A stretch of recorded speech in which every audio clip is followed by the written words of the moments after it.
श्रीमद् वाल्मीकि रामायण के अरण्य कांड को हम देख रहे हैं।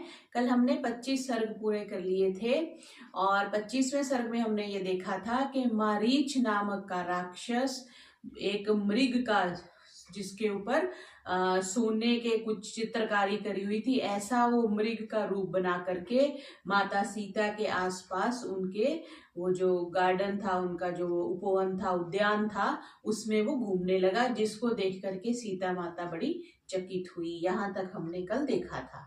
आज हम 26वें सर्ग से प्रारंभ कर रहे हैं। मृग को पकड़ने के लिए सीता का आग्रह।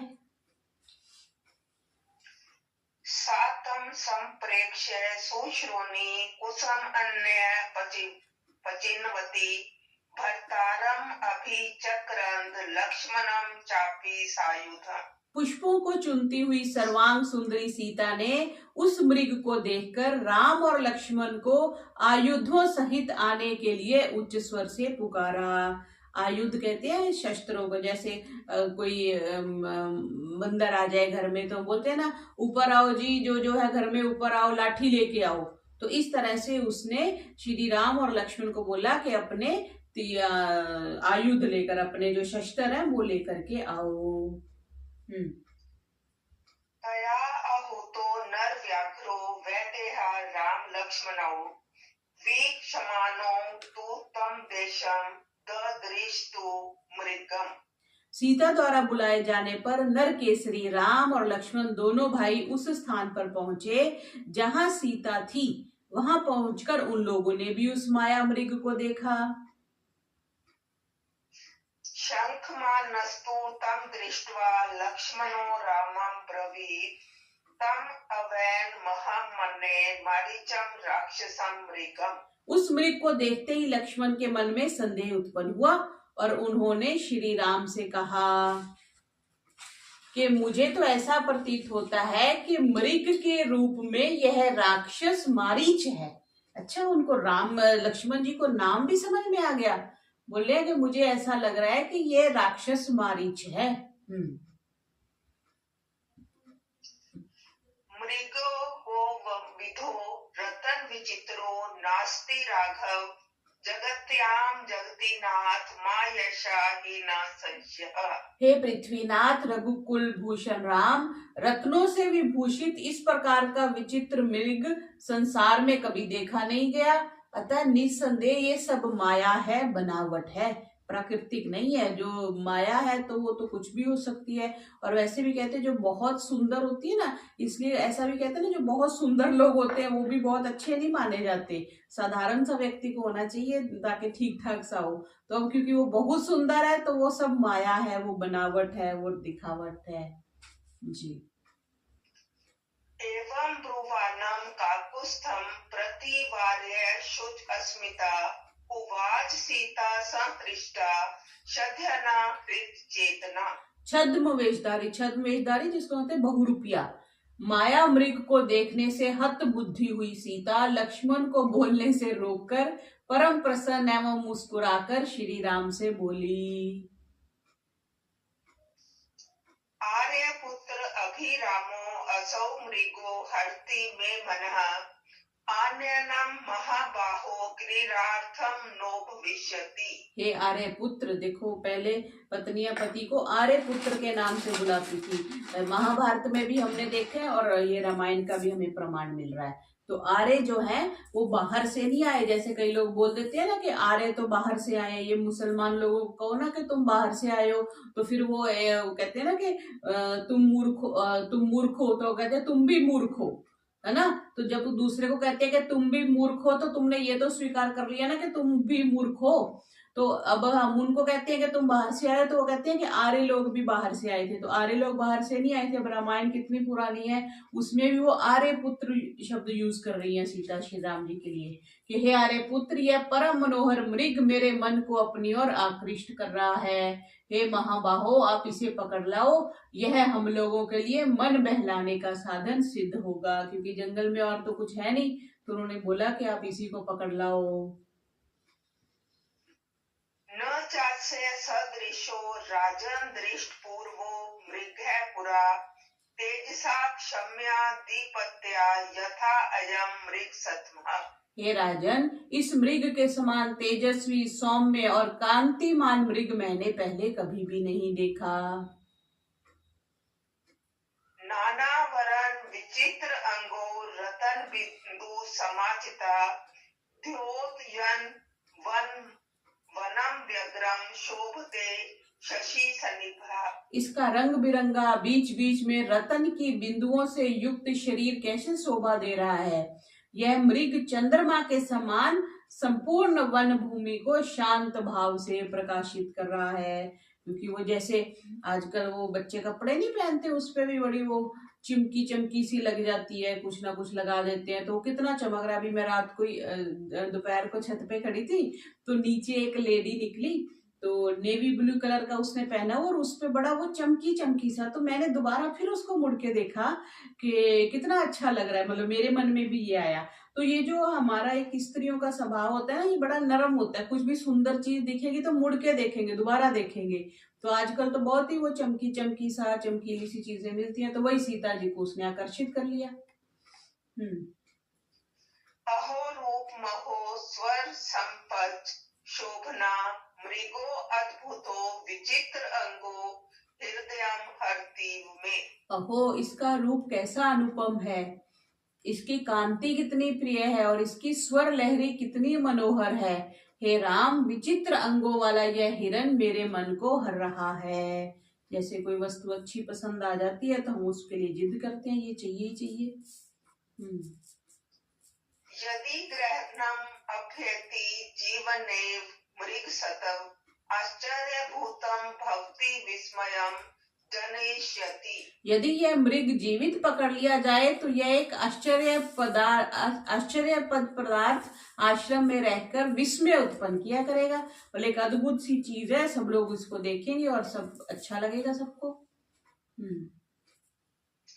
समापत वनवासानाम राज्यस्थानाम च न पुनः अंतःपुर विभूषार्थो मृग एष भविष्यति। देखो स्त्रियां कितना लंबा सोच रही है ना। बेटा पैदा ही होता है तो उसकी बहू के बारे में सोचने लग जाती है। देखो क्या सोच रही है कि हम लोगों का वनवास समाप्त हो जाएगा और जब हम लोग राज सिंहासन पर आरूढ़ हो जाएंगे तब ये मृग जो है हमारे मतलब अंतापुरन निवास की शोभा बढ़ाएगा। मीन्स हम इसको अपने अयोध्या भी ले जाएंगे। ऐसे ही होता है ना, सारी उम्र पहले जो मायके में समान होता है, फिर हम धीरे धीरे शादी के बाद लड़की क्या कहती है, वो धीरे धीरे उठाना शुरू कर देती है, अपने घर ले जाएगी, है ना। फिर अब सास के घर में इतना जगह नहीं होती, फिर वो अपना एक और घर बनाना शुरू कर देती है। तो ये कितनी विडंबना की बात है कि अभी वो वनवास में है और वनवास के बाद वो सोच रही है कि इस हिरण को हम अयोध्या ले जाएंगी। निहत्स्य यास्य सत्वस्य जाम्बून्दं यद्वति शष्पवृष्यां विनीत्या अमिच्छा मय पुसाति। यदि यह मृग मारा ही गया तो इसकी स्वर्णमय मृगशाला को चटाई के ऊपर बिछाकर मैं उस पर बैठना पसंद करूंगी। मृग चरम पर बैठते हैं ना, मृग चरम जो होती है वो इंसुलेटर होती है, तो जो आपके शरीर में ऊर्जा पैदा होती है वो धरती में नहीं जाती। इसलिए कभी भी धरती पे सीधे नहीं बैठते। धरती पे जब भी आप साधना के लिए, ध्यान के लिए बैठते हैं तो हम कोई ऊनी या कंबल बिछा लेते हैं। मृग चरम तो अब क्योंकि मृग के शिकार पे तो वो है ना बैन लगा हुआ है, मृग चरम मिलती भी नहीं है, तो उस समय तो होती थी। तो मृग चरम के ऊपर बैठकर तो सीता जी इसलिए कह रही हैं कि चटाई के ऊपर मृग चरम को बिठा करके फिर मैं बैठा करूंगी। एवं सीता वचः श्रुत्वा तं दृष्ट्वा मृगं दभूतं लोभेस्तेन रूपेण सीतया च प्रचोदिता उवाच राघवो हृष्टो भ्रातरं लक्ष्मणं वचः इहि त्वं भव सन्नद्धो यंत्रितो रक्ष मैथिलीं। सीता के ऐसे वचनों को सुन और उस अद्भुत मृग को देख श्री राम का मन भी उस पर मुग्ध हो गया। सीता द्वारा प्रेरित करने पर राम ने अपने भाई लक्ष्मण से कहा कि तुम अस्त्र शस्त्रों से युक्त होकर और सावधान रहकर सीता की रक्षा करो, क्योंकि अब श्री राम जी तो उसको मारने जाएंगे। तो उन्होंने कहा कि तुम सीता की रक्षा करना। आगे 27वां सर्ग शुरू हो रहा है कि मृग को पकड़ने के लिए राम का प्रस्थान और सीता की लक्ष्मण को फटकार।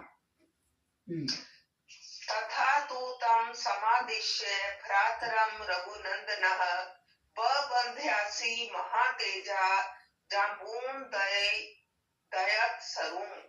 महातेजस्वी राम ने भाई लक्ष्मण को इस प्रकार आदेश देकर सोने की मूठ वाली तलवार बांधी। उनके पास जो तलवार थी उसकी मूठ सोने की थी। तत्सत्रे वनतं चापमादा आत्म विभूषणम् आबध्य च कलापौ द्वौ जगामोदग्र विक्रमः। तत्पश्चात 3 स्थानों से झुके हुए धनुष को, जो क्षत्रियों का आभूषण है, ले और पीठ पर 2 तरकश बांधकर प्रचंड पराक्रमी राम ने आश्रम से प्रस्थान किया।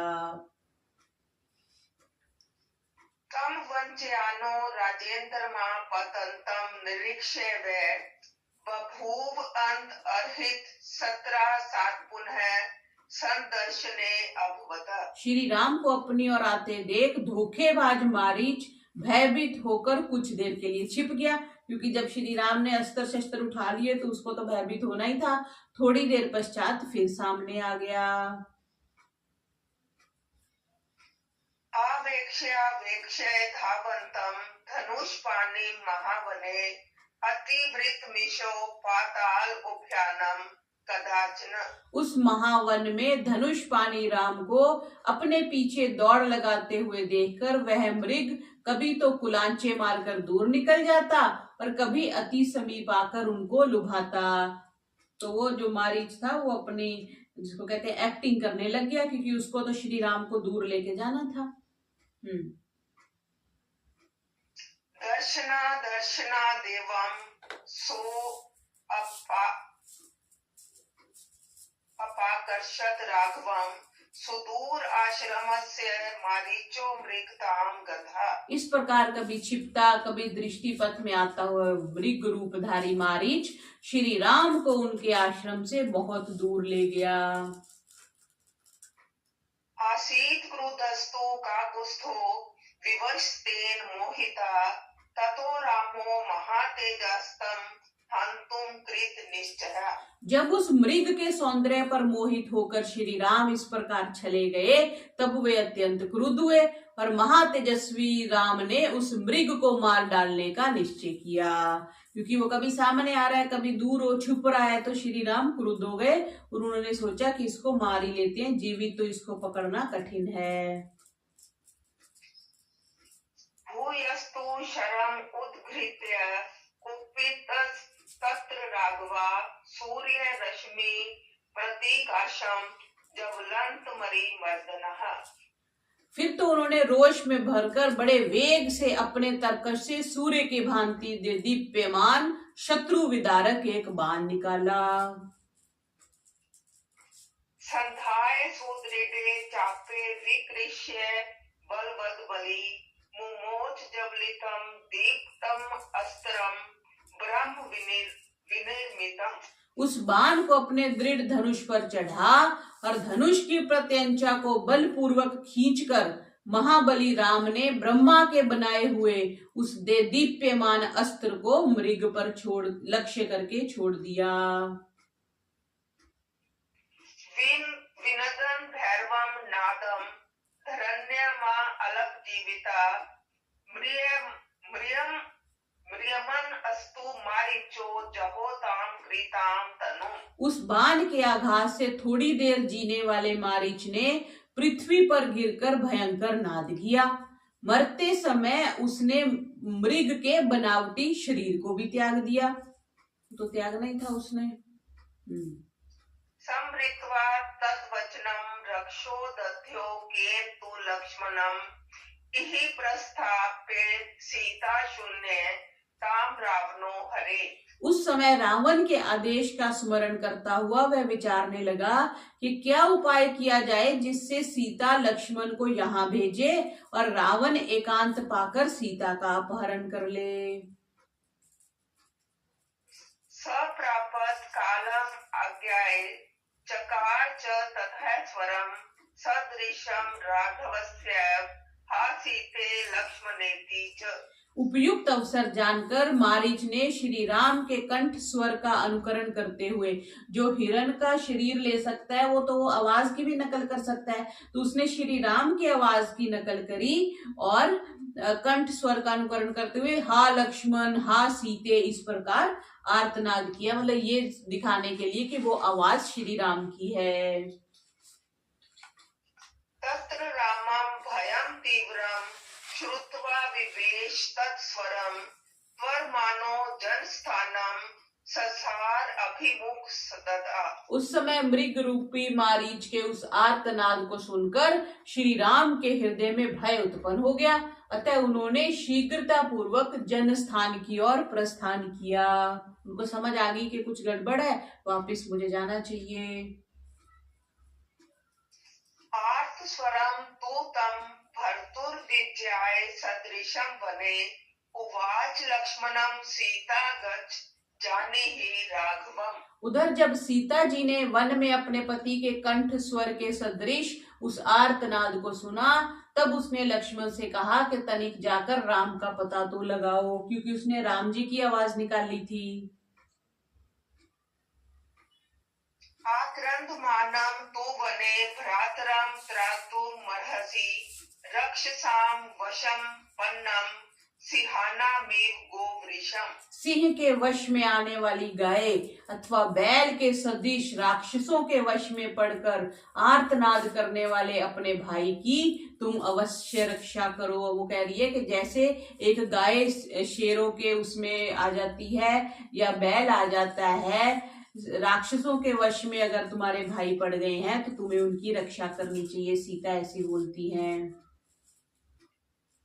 न जगाम तथोक्तस्तु भ्रातुराज्याय शासनम तम उवाच तत्स्तर कुपिता जनक आत्मजा। जब सीता जी के ऐसा कहने पर भी अपने भाई के अनुशासन में रहने वाले लक्ष्मण आश्रम से नहीं गए, तब सीता जी ने क्रुद्ध होकर लक्ष्मण जी से कहा, सौमित्रे मित्र रूपेण भ्रातुर सत्व मयसी शत्रुवत य सत्वमस्याम अवस्थायाम भ्रातरम नाभि पत्स्यते। हे लक्ष्मण, तुम अपने भाई के मित्र रूप में शत्रु हो, क्योंकि इस विषम परिस्थिति में भी तुम अपने भाई की रक्षा के लिए नहीं जा रहे हो। इस तरह सीता माता लक्ष्मण को प्रताड़ित करने लगी कि जब मैं तुम्हें कह रही हूँ कि तुम्हारा भाई राक्षसों के बीच में उलझ गए हैं तो उनको जाके बचाओ, तुम क्यों नहीं जा रहे हो। लोभान्मं कृते नूनं नानु गच्छसि राघवं व्यसनं ते प्रियं मन्ये स्नेही भ्रातरि नास्ति ते। फिर जैसे एक डाउट आ जाता है ना, तो वो कह रही है कि तुम मुझे हथियाने के लोभ से श्री राम की रक्षा करने के लिए नहीं जा रहे हो, राम की विपत्ति ही तुम्हें अच्छी लगती है, वस्तुतः भाई के प्रति तुम्हारा स्नेह नहीं है। तो सीता माता इस तरह से लक्ष्मण पर क्रुद्ध हो रही हैं। इति ब्रुवाणं वैदेहीं बाष्पशोक परिप्लुतां अब्रवील लक्ष्मण सतरस्तां सीतां मृगवधूमिव। जब शोकाविष्ट सीता ने आंखों में आंसू भरकर ऐसा कहा, तब मृगी के समान डरी हुई सीता से लक्ष्मण जी ने कहा, पन्नगासुर गंधर्व देव मानुष राक्षस है अशक्यस्तव वैदेही भर्ता जेतुम न संशय। हे वैदेही, पन्नग, असुर, गंधर्व, देव, दानव और राक्षस, इनमें से कोई भी श्री राम को नहीं जीत सकता। इसमें देव भी आ गए, देखो दानव भी आ गए, गंधर्व भी आ गए, असुर भी आ गए, पन्नग भी आ गए और राक्षस भी आ गए। इनमें से कोई भी श्री राम को नहीं जीत सकता। त्रिभिर्लोके समुद्युक्तः शेषवरैरपि साम्रः हृदयं निवृत्तं ते अस्तु संताप सत्य जयताय मयम्। यदि तीनों लोक और समस्त देवताओं सहित इंद्र मिलकर श्री राम के समक्ष आ जाए तो भी वे राम पर विजय नहीं पा सकते। अतः तुम अपने हृदय को स्वस्थ बनाओ और संताप को त्याग दो।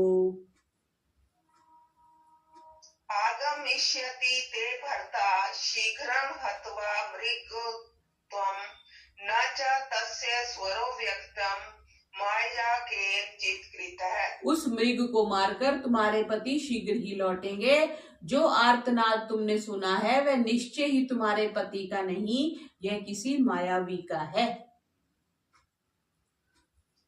नयास भूतासि वैदेही नयस्ता मय महात्मना रामेण त्वं वरारोहे न त्वां तयुक्ति मिहोत्सहे। हे सीते, महात्मा श्री राम तुम्हें धरोहर के रूप में मुझे सौंप गए हैं, अतः हे शोभने मैं तुम्हें यहाँ अकेली नहीं छोड़ सकता।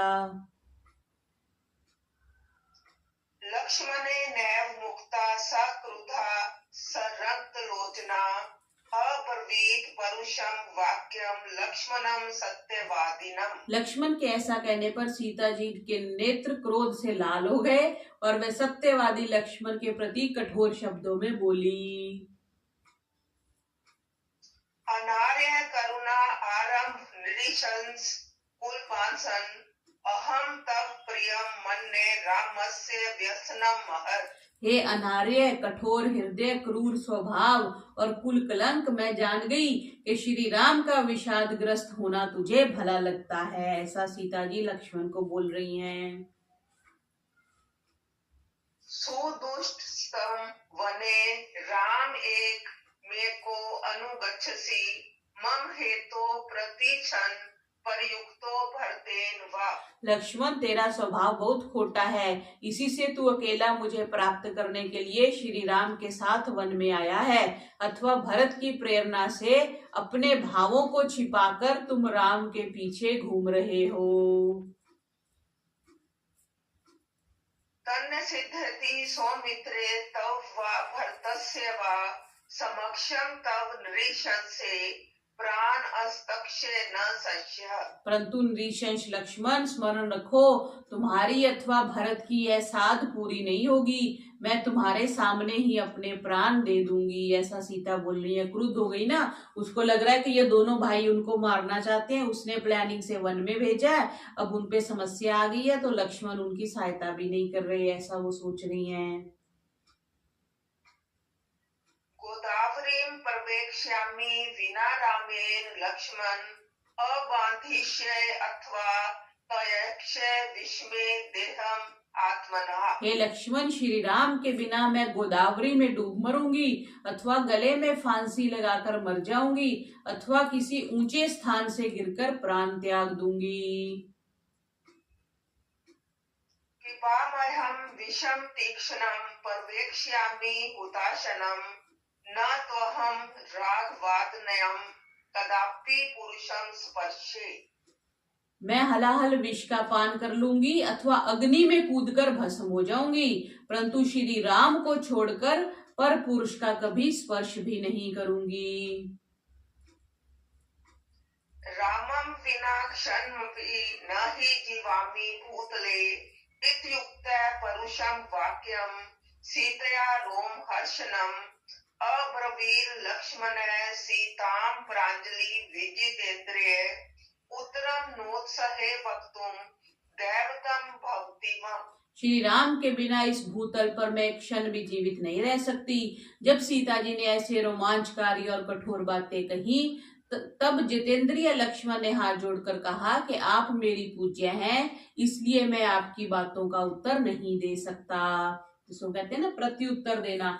आजकल भी हम बच्चों को कहते हैं ना, तू मेरे से क्या बोलते हैं, तू मेरे से जुबान लड़ाता है, मेरे बात का उत्तर देता है। तो यहाँ पे लक्ष्मण जी कह रहे हैं कि मैं आपकी बातों का उत्तर नहीं दे सकता।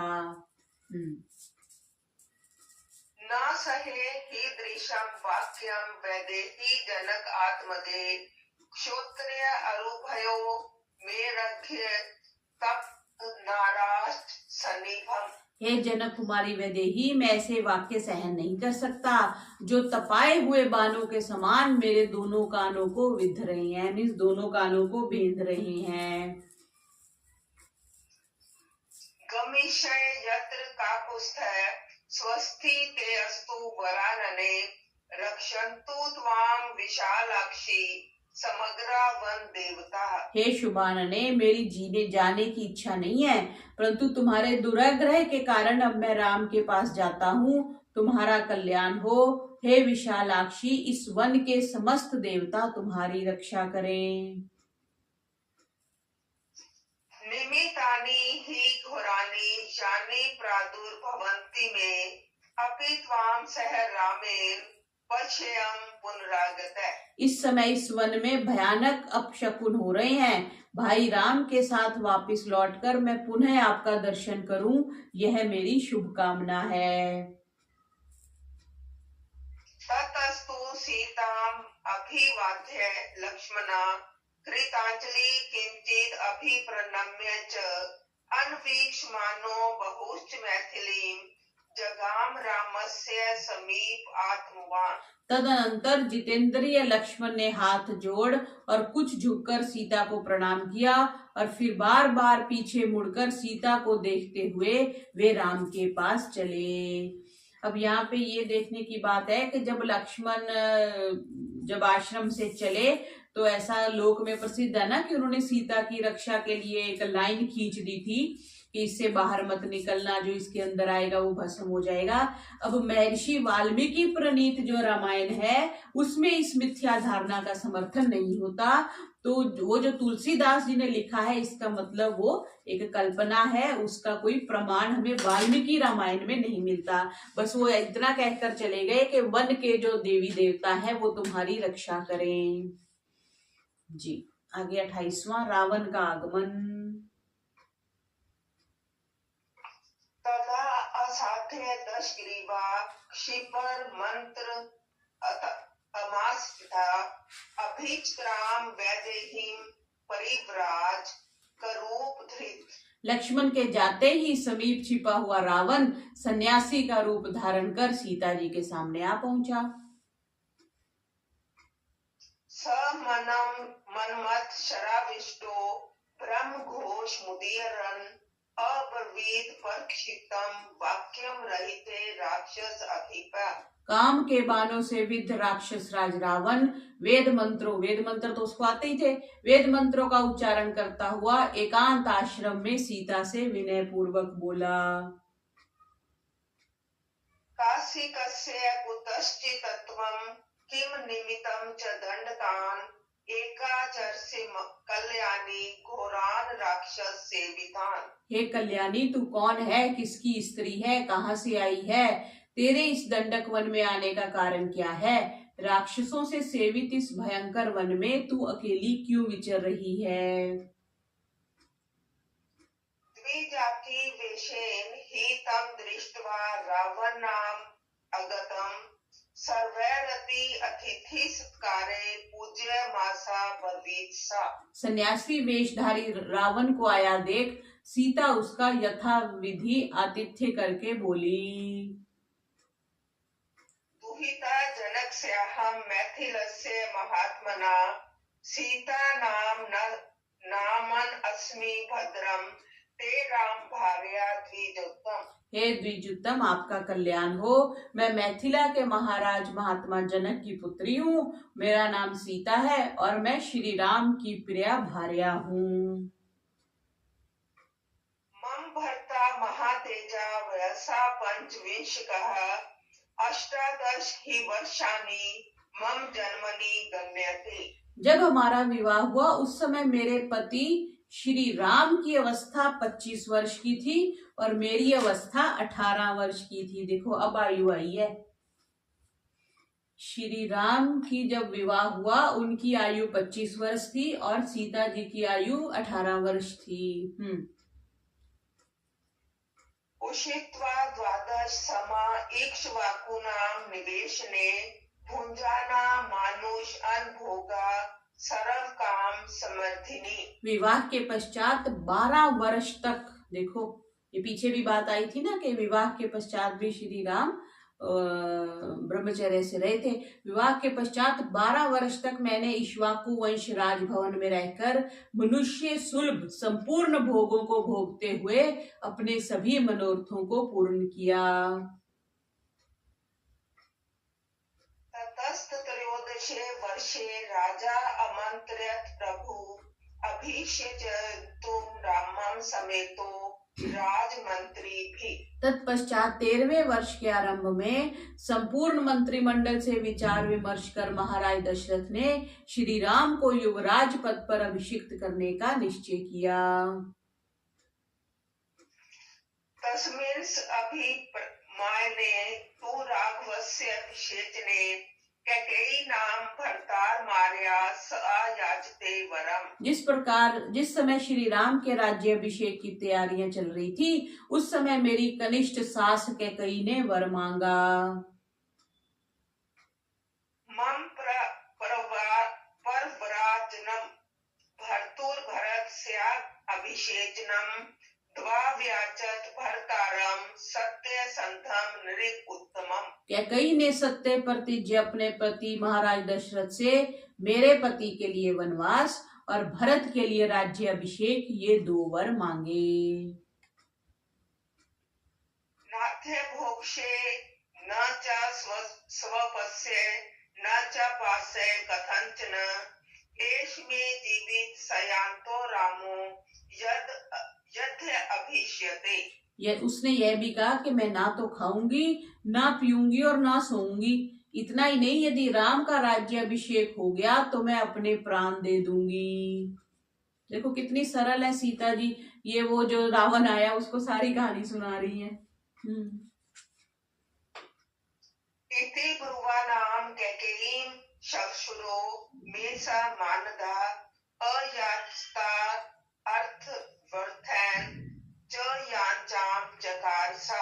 कैकेयी के ऐसा कहने पर मेरे श्वशुर महाराज दशरथ ने कैकेयी से विविध प्रकार के अन्य पदार्थ मांगने के लिए कहा, परंतु कैकेयी ने अपने पति की प्रार्थना को स्वीकार नहीं किया। सत्य संधो महातेजा पिता दशरथ स्वयं कैकेय्या प्रिय कामार्थम तम रामम नाभिषेच्यत। सत्य प्रतिज्ञा महाराज दशरथ ने कैकेयी को प्रसन्न करने के लिए पूर्व घोषित श्री राम का राज्य अभिषेक नहीं किया। अभिषेकाय तो पितु समीपम रामम गतम कैकेयी मम भर्तार अमित्युवाच घृतम वच। श्री राम अपने राज्य अभिषेक के लिए महाराज दशरथ के समीप आए, तब कैकेयी ने दृढ़ता पूर्वक मेरे पति से यह वचन कहा। तब पितरा समाज्ञप्तम ममेदम श्रीनु राघव भर्ताय परदातव्यमिदं राज्यं कंटकम तब याहि खलु वस्तुव्यं नववर्षाणि पंच च वने परव्रज काकुस् पितरम मोच्या अनृता। हे राम, तुम्हारे पिता ने तुम्हें जो आदेश दिया है वह मुझसे सुनो। महाराज की आज्ञा है कि यह निष्कंटक राज्य भरत को दिया जाए और तुम 14 वर्ष तक वन में वास करो। अतः तुम वन में जाओ और अपने पिता को मिथ्यावादी होने से बचाओ। ऐसा सीता रावण को बता रही है कि कैकेयी ने श्री राम जी को बोला। तथ एत युक्त्वा च ताम रामः कैकेयीं कुतो भया चकार तदस्या मम भर्ता दृढ़व्रता। तब वीत भय दृढ़ व्रतधारी मेरे पति श्री राम ने ऐसा ही होगा यह कहकर कैकेयी की बात को स्वीकार कर लिया। दध्यानं प्रतिगृहीता सत्यं ब्रूयान् चानृतम् एतद् ब्राह्मण रामस्य ध्रुवं वरदम् अनुत्तमम्। हे ब्राह्मण, मेरे पति श्री राम दान देते हैं, लेते नहीं। वे सत्य बोलते हैं, असत्य नहीं। श्री राम का यह अटल एवं सर्वोत्तम व्रत है। तस्य भ्राता तु वैमात्रो लक्ष्मणो नाम वीर्यवान रामस्य पुरुष व्याघ्रः सहाय समरे अरिहा। श्री राम के लक्ष्मण नामक महापराक्रमी सौतेले भाई हैं। वह नर केसरी मेरे पति के सहायक और संग्राम में शत्रु का नाश करने वाले हैं।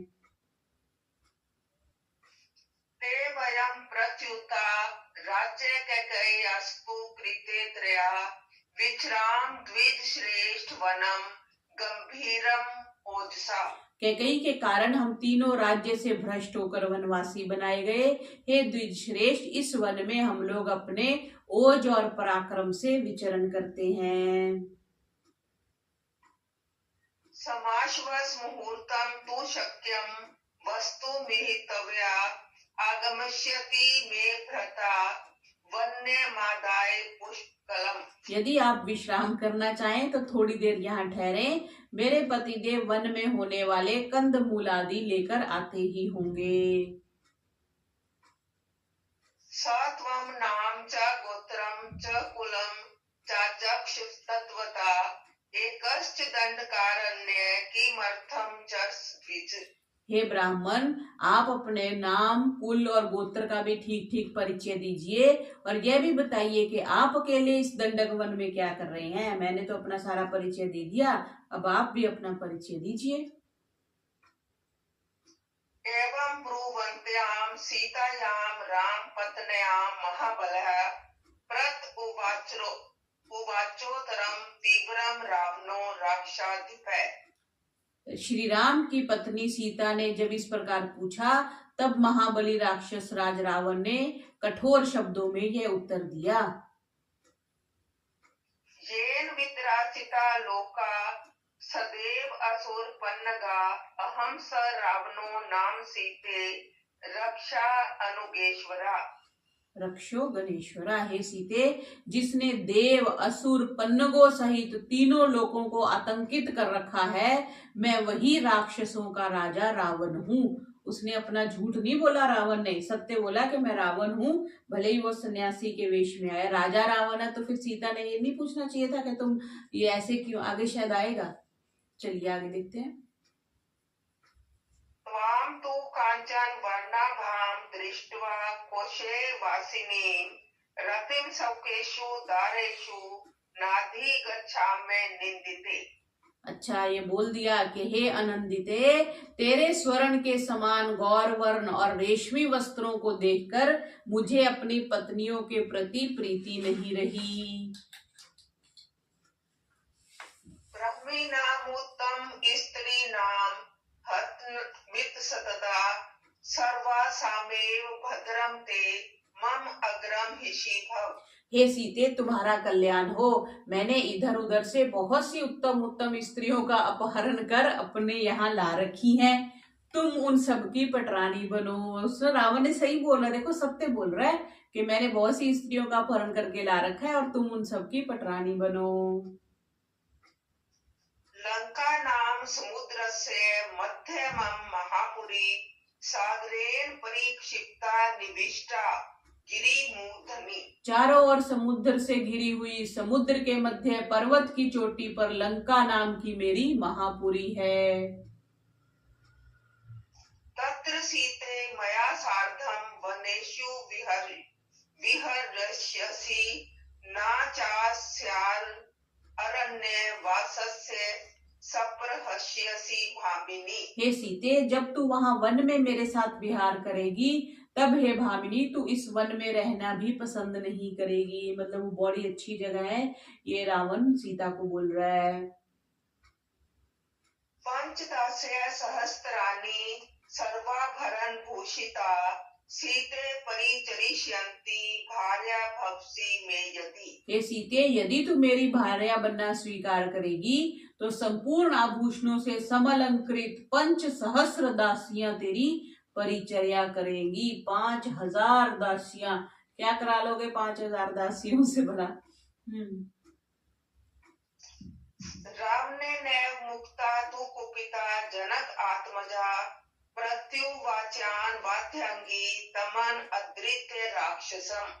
रावण के इस प्रकार वचन कहने पर सुंदर अंगों वाली सीता क्रुद्ध होकर उस राक्षस का तिरस्कार करते हुए बोली।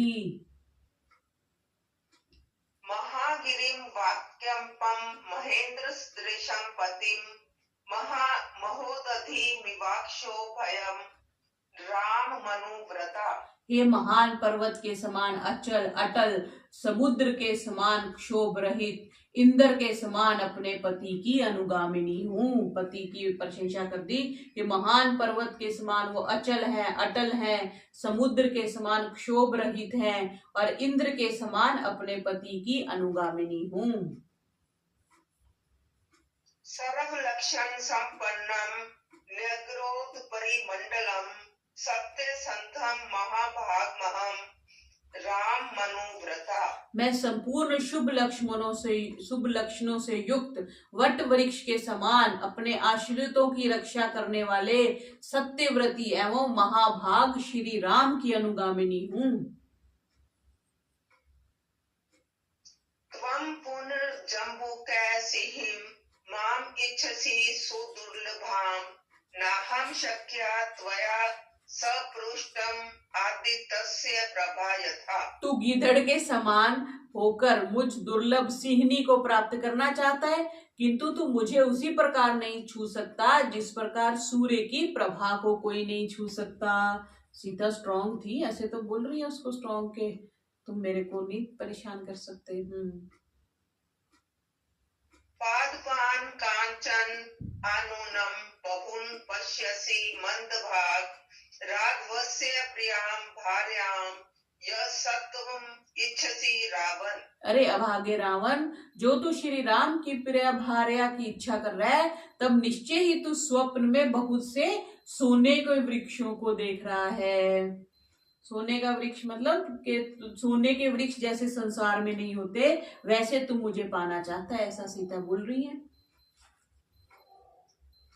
श्रुति तस्य हि सिंहस्य मृग शत्रुस्तस्विना आशी विषस्य वदन दृष्टान्तां दातुम इच्छसि। मुझे प्राप्त करने की इच्छा करके तू हिरण के शत्रु महाबाली सिंह के अथवा विषधर सर्प के दांतों को उखाड़ना चाहता है। कहते सांप के दांत जो विष होता है उसके दांतों में होता है, तो सीता बोली है कि तू उसके सांप के दांतों को उखाड़ने वाली बात कर रहा है, तो मुझे प्राप्त करने की बात करके। मंदरम पर्वतम श्रेष्ठम पानिना हर्तुम इच्छसि कालकूटम विषम पीतवा स्वस्तिमान गंतुम इच्छसि। मुझे प्राप्त करने की इच्छा करके तू पर्वत श्रेष्ठ मंदराचल को अपनी भुजाओं में उठाना चाहता है अथवा हलाहल विषपान कर तू सुख पूर्वक चला जाना चाहता है। मतलब तू पर्वत को उठाना चाहता है, विषपान करना चाहता है या सुख शांति से जाना चाहता है, ऐसे सीता बोल रही है। अक्षय सोच्या परमर्जसी जिह्या लेक्षी चक्षुरम राघवस्य प्रियां भार्यां यो अधिगंतुम त्वम इच्छसि। श्री राम की प्राण प्रिय भार्या को पाने की इच्छा कर तू सुई की नोक से अपनी आंखों को खुजलाना चाहता है अथवा तेज छुरे की धार को जीभा से चाटना चाहता है। मतलब तू अपनी ही हानि करना चाहता है, ऐसा बोल रही है। अवसज्य शिलाम कंठे समुद्रम ततुरम इच्छसि सूर्य चंद्रमसौ चौभौ पानीभ्याम हतुरम इच्छसि। अथवा मेरी इच्छा करके तुम गले में पत्थर बांधकर समुद्र को पार करना चाहते हो और सूर्य अथवा चंद्रमा को अपने हाथ से पकड़ना चाहते हो। तो सारी इम्पॉसिबल बातें सीता जी रावण को कह रही हैं। कल्याण वृताम रामस्य यो भार्यां हतुरम इच्छसि अयो मुखानाम शूलान मग्रे चरितम इच्छसि। जो पवित्र आचरण वाले राम की प्राण प्रिय भार्या का अपहरण करना चाहता है, वह मानो लोहे के नुकीले कांटों पर चलना चाहता है। यदंतरम सिंह श्रृंगार योरवने यदंतरम सयंदी निका समुद्रयो सुरज्ञ सोवीर करयो दंतरम तदंतरम वै तव राघवस्य च। जो अंतर सिंह और सियार में है, जो अंतर एक क्षुद्र नदी और विशाल सागर में है, जो अंतर अमृत और कांजी में है, वही अंतर तुम में और श्री राम में है। कैसे कंपैरिजन कर दिया कि कहाँ श्री राम और कहाँ तू है। यदंतरम वैश्वैन्तयो यदंतरम मद्गुम युरोयपि यदंतरम सार सगरधयो वने तदंतरम दाशरथेस्तवेव च। जो अंतर गरुड़ और कोवे में है, जो अंतर जल काक और मोर में है, जो अंतर वन में बसने वाले सारस और गिद्ध में है, वही अंतर दाशरथी श्री राम और तुम में है। तस्मिन् सहस्त्र राक्षसं प्रभावे रामे स्थिते कामूर्तवान् पानो त्यक्तिपि तेहं न जरां गमिष्ये वज्रम यथा मक्षिक्या अगर्विनम्। इंद्र के समान अमित प्रभावशाली और हाथ में धनुष बाण धारण किए श्री राम के रहते हुए यदि तू मुझे हर कर ले भी गया तो भी तू उसी प्रकार नहीं बच सकता जैसे मक्खी निगले हुए घी को नहीं पचा सकती। तो इस तरह सीता माता जी उसको सारी बातें बताती है कि तू मेरा अपहरण नहीं कर सकता, तू मुझे लेके नहीं जा सकता, और वो कंपैरिजन करती है कि श्री राम ये है और तू ये है, और बड़े कठोरता से सीता माता उत्तर देती है।